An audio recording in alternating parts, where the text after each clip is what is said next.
ស្ពាន់នោះថោកទេថ្លៃនៅលើស្នាដៃដែលយើងចម្លាក់មានការប្រឹកព្រៀងចិត្តចង់អញ្ចឹងថ្លៃអានឹងបើយើងឆ្លាក់មិនចិត្តចង់ចេះតែឆ្លាក់តែប្រទេសសម្រាប់ទៅវាក្បាច់រៀបទៅគឺវាអត់ល្អមានតម្លៃទេអញ្ចឹងយើងឆ្លាក់ក្បាច់មួយឧទាហរណ៍ផ្តិលមួយហ្នឹងយើងឆ្លាក់ឲ្យមានការប្រណិតដើម្បីគេយកទៅហ្នឹងទៅទុកលើផ្ទះគេហើយគេមើលចេញមើលចូលមើលអតិថិជនពីក្រៅមកគេមើលថានេះជាស្នាដៃខ្មែរយើង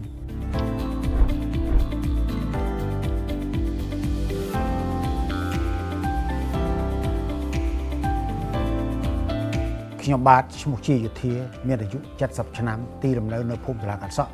ឃុំវាលួងស្រុកញាលឺខេត្តកណ្ដាលមុខរបរខ្ញុំបាទជាជាងចម្លាក់ហើយនឹងធ្វើស្រែបាទសប្តាហ៍ថ្ងៃហ្នឹងដែលខ្ញុំឆ្លាក់ហ្នឹងវាមានប្រាក់ស្ពាន់ក្រហមស្ពាន់លឿងអញ្ចឹងអតិថិជនគេកំងខ្ញុំវាអត់ទៀងចំណាកំងផ្តិលចំណាកំងដូចជាប៉ាន់តែដូចជាកំងអ្វីច្រើនណាបើនិយាយទៅរាប់ភ្លេចដូចជាដាវប្រខាន់បើនិយាយឲ្យតែកូនក្មួយគេកំងគឺខ្ញុំអាចធ្វើបានទាំងអស់ជូនអតិថិជន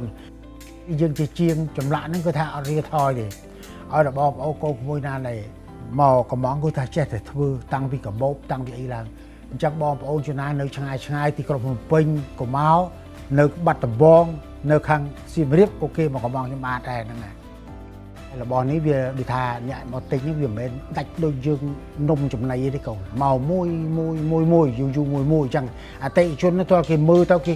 នៅក្នុង Facebook ឬក៏គេមើលតាម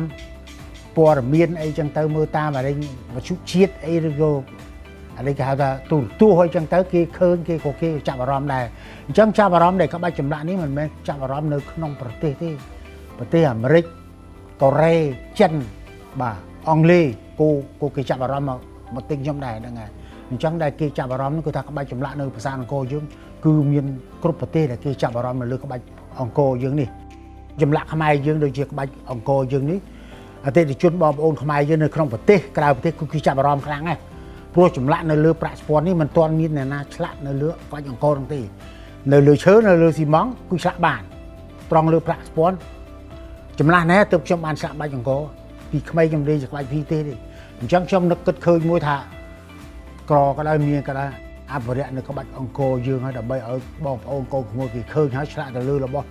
ដូចជាផ្តិលដូចជារបស់ឲ្យផ្សេងដូចយើងអស់ជីវិតទៅរបស់ហ្នឹងវាជួយទៅជាវត្ថុបុរាណមួយសម្រាប់បង្ហាញនៅកូនខ្មែរ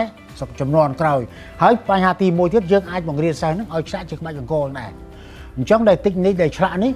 គឺមានឧបករណ៍ដែលឆ្លាក់ទី1គឺឧបករណ៍ដែលឆ្លាក់ហ្នឹងគឺសំខាន់ណាស់បាទគឺយើងធ្វើដែកហ្នឹងឲ្យបានល្អខ្លះដែលគ្នាឆ្លាក់តែក្បាច់នេះទេគឺថាដែកវាតិចហើយវាអត់មានតិចនិចអញ្ចឹងក្បាច់អង្គរប្រើតិចនិចច្រើននេះជាស្នាដៃទឹកដៃរបស់ខ្មែរធ្វើដោយដៃអត់មានគ្រឿងម៉ាស៊ីនគឺចម្លាក់ដោយដៃ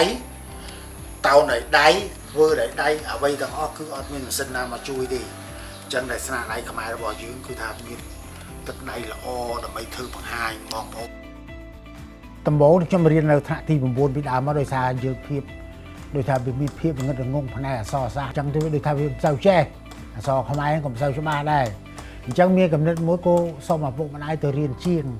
ទៅធ្វើជាងរៀនរហូតដល់សប្តាហ៍ថ្ងៃហ្នឹងហើយម្យ៉ាងទៀតតែរៀនហ្នឹងយើងវានឹកឃើញថាវាគ្រាន់តែជារបររស់ស៊ីទេមិននឹកឃើញថាចម្លាក់នេះជាកេរមរតករបស់ប្រទេសខ្មែរយើងទេខ្ញុំបានអំពាវនាវដែរគេមករៀនអញ្ចឹងទៅខ្លះក៏បងប្អូនខ្លះក៏នៅតែ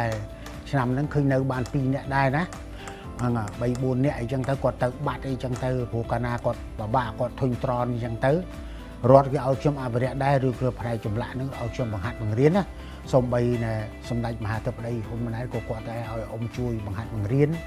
នៅក្បាច់ចម្លាក់ខ្មែរយើងកុំឲ្យវាបាត់បង់ដើម្បីបន្តទៅឲ្យលោកអ៊ំនឹងអស់ជីវិតអីទៅបើមានកូនចៅអញ្ចឹងខ្ញុំថ្ងៃ